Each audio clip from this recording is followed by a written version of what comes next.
from my heart and from my hand. Why don't people understand my intention?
See, we've made quite a lot of progress in the last few weeks.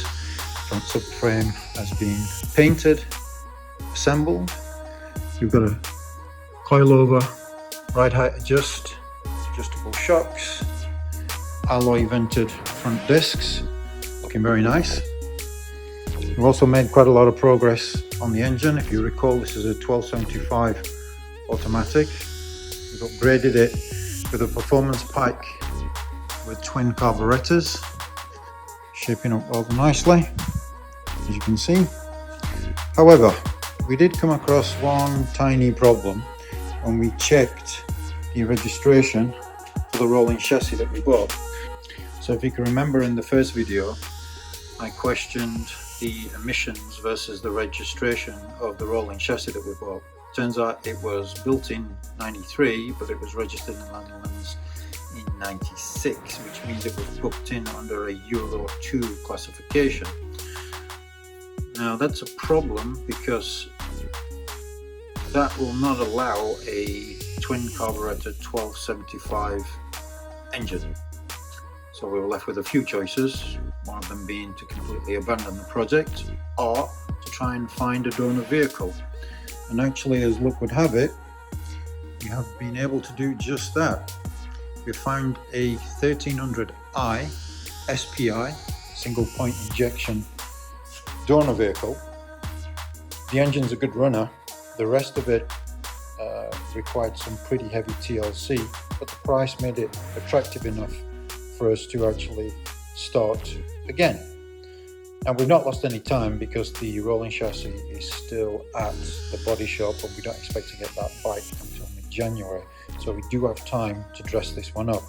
Now this engine needs coming out, it needs painting, cleaning up, changing the hoses. I also want to fit a new clutch in it just to make sure that we get quite some long-term service out of it. So price for this one was within the realms of allowing the project to continue because it was actually 1,200 euros for the complete car. Not sure what we'll do with the rest of it. Maybe we'll turn it into another project later on. But for now, this engine in the other body will mean that we can actually get through the registration requirements. And this engine we will save to use on a much earlier body, maybe in the next project. So the trials and tribulations of building a classic car or doing a restoration.